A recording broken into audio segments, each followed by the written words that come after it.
एक राजा की अद्भुत कहानी। किसी नगर में एक राजा रहता था। राजा बूढ़े होने को आ गए पर उनको कोई बेटा नहीं हुआ, सिर्फ एक बेटी थी। राजा को बहुत चिंता होने लगी कि अब मेरा इतना बड़ा साम्राज्य कैसे संभलेगा, इसकी देखभाल कौन कर पाएगा। राजा का निर्णय एक दिन अचानक भगवान नाम लेकर राजा ने निर्णय लिया कि कल सुबह जो भी हमारे दरवाजे पर आने वाला पहला व्यक्ति होगा, मैं अपनी बेटी से उसका विवाह कर दूंगा और अपना नया उत्तराधिकारी बना दूंगा। अगले दिन सुबह सुबह एक फटी पुरानी कमीज पहने एक लड़का दरवाजे पर दस्तक देता है। राजा ने प्रभु इच्छा समझकर अपने निर्णय के अनुसार अपनी बेटी की शादी उस लड़के के साथ कर देता है और अपना सारा राजपाट उसे देकर पहाड़ों पर संन्यास को चला जाता है। नए राजा का राज संचालन। अब ये नया राजा राजपाट के बारे में जानकारी इकट्ठा करने की कोशिश करता है। राज्य कैसे संभालना है, युद्ध में कैसे जाना है, क्या तैयारी होनी चाहिए ताकि बहुत अच्छा राजा साबित हो। उसने अलग अलग काम अपने अलग अलग मंत्रियों को दे रखा था, जैसे राजकोष वित्त मंत्री को, सेना की बागडोर सेनापति को और ऐसे ही अन्य कई मंत्रियों को अपने मंत्रिमंडल में शामिल कर रखा था। नए राजा के राज संचालन में राज्य बहुत बढ़िया से चल रहा था। सारी प्रजा पुराने राजा की बहुत तारीफ कर रही थी कि क्या राजा चुना है महाराज ने, समस्त प्रजा के हमदर्द बनकर सदैव खड़े रहते हैं। राजा का गोपनीय कमरा।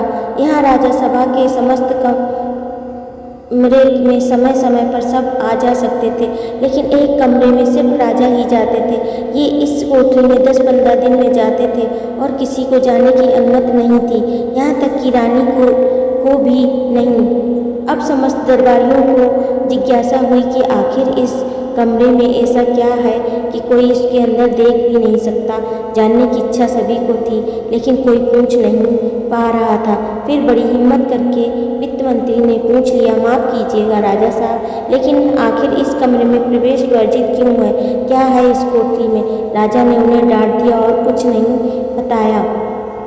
कुछ दिन बाद सबने कहा कि अब सेनापति ही पूछ सकते हैं, इनकी बात राजा को माननी पड़ेगी। जब सेनापति राजा से कमरे के बारे में चर्चा किया तो राजा ने उन्हें भी कुछ नहीं बताया। यहाँ से सबके मन में एक ही विचार आ रहा था कि अब रानी ही है जो इस जिज्ञासा को समाप्त कर सकती हैं। सबने रानी से कहा कि आखिर इस कमरे में ऐसा क्या है कि महाराज आपको भी जाने की अनुमति नहीं देते हैं। फिर क्या था, रानी ने तो एकदम जिद पकड़ ली कि अब तो मुझे जानना है। राजा के बहुत समझाने के बावजूद भी जब रानी नहीं मानी तो राजा उन्हें ले गए और कमरे का दरवाज़ा खोला। गोपनीय कमरे की असलियत देखा तो उसमें कुछ भी नहीं था।